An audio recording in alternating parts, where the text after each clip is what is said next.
welcome back. You're still watching The Breakfast Show, and now we're going to move with our second segment, and it's rather a very interesting one because nowadays it's very important for you to know how can you make this perfect balance and relationship with all people you're working with. But what's more important is how can you maintain a perfect relationship, friendship relationship with your boss without ruining that friendship, especially when it comes for you criticizing him on professional basis. Now, recently, the Wall Street Journal published some ideas regarding the method which one should use in criticizing his boss without ruining the relationship between both of them. The relationship between the employer and the employees as well, and the ethics of criticizing bosses, and how to overcome all the working problems that are present in any job and in all fields is exactly what we're going to be talking about today with our guest, Dr. Mona El Arishi, Human Development Expert and Consultant. Thank you very much for joining us. Good morning, Dr. Arishi. First of all, people say that communication is magic. So we need you to tell us, why is it called so, and what is the secret behind this magic, and how can we benefit from that? Communication is a key aspect and skill that all of us need to have. Starting the small kid, actually they are very well in communication because they get what they want. Better than us. Yeah, absolutely. All the way to the employee and, wherever we are. So communication skills has many aspects. Giving and receiving feedback is a very important aspect as well, because what we want from that is to see ourselves in a better light, and also make sure that the other, whoever we are criticizing or talking with or communicating with, understand our point of view without ruining any good relationship or aspects of future, because we're not talking about this moment only in time, but also about the future. In general, the organization is formed from three. The organization itself, which we call the processes that maintains the organization, and then the employer, who is the boss in the context we're talking about now, plus the employee himself or herself, the person who is doing the activities. I will first talk about the employee, and we'll know how he or she can start communicating their opinion to their bosses, and then I will touch very lightly on the organization processes and the boss. The employee should know his boss very well. This is the most important aspect of this relationship, because knowing the other means that you are able to communicate with them with the way they understand, because we as people are different. We are not the same. Each one of us has specially, we are like categorized, and we need to understand in which category the person we are communicating with, in this case our boss, falls in. So how would he like to be presented data, for example? Is he a visual person, a kinesthetic person, an audio person who would like to hear or look or feel the feedback? Having said that, also there is another aspect of categorization of the human being, what we call a visionary person. Is he someone who's always looking at the future?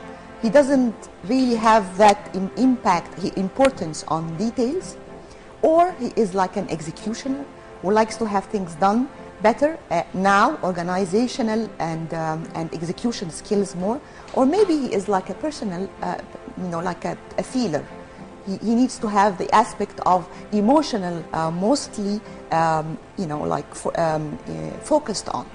The last aspect, which is very important, is the analytical side.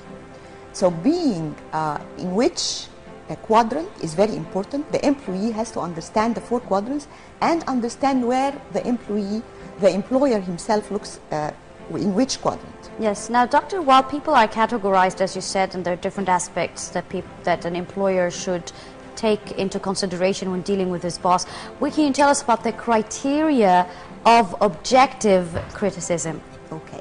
So now, then what we want to say is, like, when we know where we are, in which quadrant, yes, then I would use the proper criteria to criticize the boss. Exactly. So where we are now is, first of all, we know where is the boss, and then where am I? Because it's a two-way communication. So knowing the other gives me the important idea of where I should be myself, and then what should I do. For example, if the person is a visionary and he is a visual person, then I would present my criticism in the future tense always and make sure it is given in a sort of presentation, something that he can see. And when I use my feedback, I would use things like, words, keywords, like you see. If you visualize that, those key words would link to the employer and make him understand the message better. So we're now like setting the stage for our feedback to be given, and so on and so forth. So we understand where we are, we know how to give the feedback, and then we start really formalizing the feedback itself. Formalizing the feedback means that we have to have a proper setup. We have to be sure that where we are, where we're giving this feedback is not exposing the other. So we don't present feedback in public in general, even if we're praising. When we present feedback, we have to make sure that this is focused on the organizational interest. It's not about you only. It's about the interest of where you are working. And you do not talk about the others. You are now in a session that you are giving feedback to your boss, so it's between you and him. We don't talk about other employees or, for example, other bosses. Now we are in a very objective setup. We know what we are talking about, and then we start giving the feedback itself. Giving feedback means that you are going into the space of the other. So we're now like moving into the sphere of the other, because there is this personal sphere where going into it would be like abrasing a little bit. So we have to make sure that we are using proper language. I suggest I present myself in this way. Do not use a language that is abrasive, that does not affect the ego and the personal feeling of the other. So now we talk about how to give it. We sit in a good setup, and then we start presenting the idea itself, first of all, and where we are about the idea, and then give the feedback. Having said that, I would say that presenting the feedback say we are in a setup that the boss is visual and futuristic and visionary, so we present it in some sort of visionary, like a presentation, like a PPT, like a presentation PowerPoint, for example, and we give it to the idea to him, what we want to say in a PowerPoint presentation. And then we ask his feedback about our feedback. So you present and you wait for feedback, making sure that whatever you have said, being objective, of course, is understood. So we need always to clarify. Did you understand that this is what I'm saying? And you wait for feedback and make sure that the message has been really received properly. Because in communication skills, of course, there is a message, there is the recipient and the sender. And at any point of those three, garbled messages can happen. So make sure that this is a clear communication. Give feedback, make sure that this feedback is received correctly. Right. Dr. Areishi, I'm trying to listen carefully, and what we're trying now is to bring on all the cases to the viewers so that nobody could come to us next week and tell us that he got fired, because there are some cases that could be come like that. People who, what in the case, for example, with a boss who doesn't possess the culture of criticism, and there is a dead end. What happens then? Again, we are not talking about criticism. This is feedback. Criticism means you are using language that could be really misunderstood. So what we are saying is we are objective about it. Let's have like a case. There is a decision that has been made, and this decision from the employee's point of view is not the most of benefit to the organization. So now we're not talking about the person who gave this decision. We're talking about the impact of this decision on the organization. We're trying to exclude the personal aspect of who made this decision. You see? So we're changing the case from the person you made this decision, and I think this decision should have been like that. But how many people have tried to do that? I mean, let's take, for example, ministers, former ministers who tried to do what you're saying, and they were kicked out of the government, and some loyal employees and very honest men who tried to say that this is not for the welfare of the organization. They were kicked out or put in jail, for example. I have other cases that actually the other way happened, because let's start by saying that we are not here in a case of who is right and who is wrong. We are trying to make sure that the people are really objective. The ego and the feeling of the self is very important. So what I'm saying is, respect that this area is not touched. We are not going into anywhere near the ego of the other, nor mine. So when I sit and say the impact of this decision in an analytical and very specific way, you will take it out from the personal area where people would really get hurt about the feeling. Understanding the other also is very important, because if you present data in an analytical way to someone who is a feeler, he would not understand what you're saying. He would really be like, this is bad, this is impacting me. You see? So this is why the first thing I said was know the other. Where are his keys? What are his keys? Using the keys, you will be able to get through the message, whichever message you want to say. Yes, now, Doctor, it seems to sound very easy, but when you come to apply it, it would be more difficult, especially when for youth who are starting up their careers and are working, don't have enough experience in dealing with people. How would you advise them to have a very healthy, ideal relation with their boss? Okay. I did not touch yet on the second and third aspect, which is the organization itself. Because maybe the organization where we are working would not allow that. And there is a culture of hierarchy that is very strong, that does not enable anyone to tell or give back his opinion, which is something we do not want to have anymore in this country. We want to have people be able to really give their opinion and be listened to. So now we'll take all the personal aspects out of our way and have a setup and process in that organization that can work on anonymity. So people can say what they want without being pointed out, like tools. There are tools for giving feedback that would not respect the personal aspect of things. You do not know who said which opinion in which time. So this is an aspect that we have to also maintain in the organizations that wants to be really in the line of progress, because you have to listen to the others, and young people have an opinion that are really worth listening to, especially with what's happening now. So again, having said that, the organization would secure a setup that makes people able to present their opinions and make sure that no one is hurt because he said what he really thinks is the correct opinion and what should happen.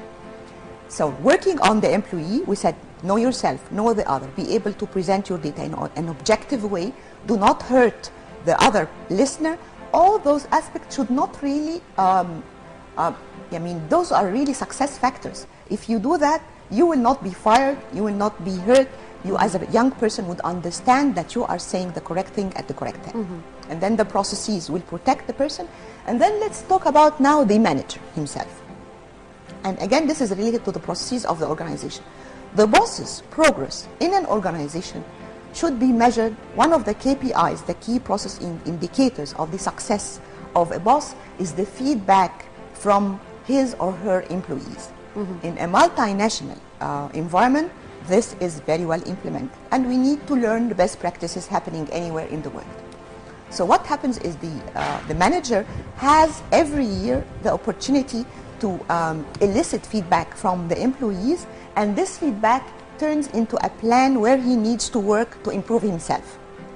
So what happens is all the criteria of the employees, they measure the manager for 6 or 7 criteria. How you are on listening. This is one of the measurements that the manager has to have. Listening skills is extremely important. Feedback, giving and receiving feedback. The other aspect is how are you perceived by your employees? How do they see you as a successful person? Are you too much for them? Are you very, like a coercive manager? And of course, there are levels of management aspects and traits that they also make managers go into a psychometric exercise, and they realize where they are. Like I said before, you know yourself. Again, here the manager would know himself. Where am I? Am I a visionary? Am I a feeler? Am I an analytical person? Am I an organizer? And if I am a coercive manager, a micromanager, because some people would really go into minutest details, or a manager that gives directions and waits for people to work and then listens and receives feedback. So the manager himself would understand that this is a key criteria for success and is being measured upon those criteria.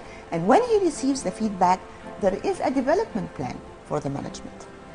This development plan is taken out and executed throughout the year, and another cycle, or maybe 6 months, it depends on how the organization would define its cycle, and another cycle of feedback happens, and we see where has the progress happened.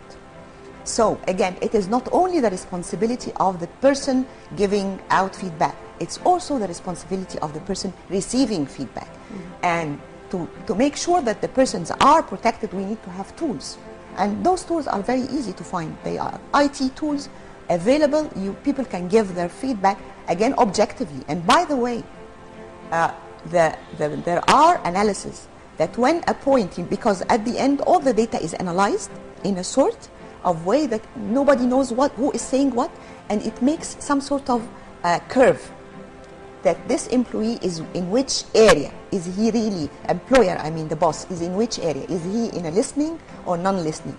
So even if someone among his employers says a bad thing because there is some personal vendetta, this point will be like neglected because it will not be among the majority, and the others would give positive feedback. So even this way, we are trying to give positive feedback to the manager by eliminating any vendettas or negativities that happens because of, someone wants to really give it to him badly.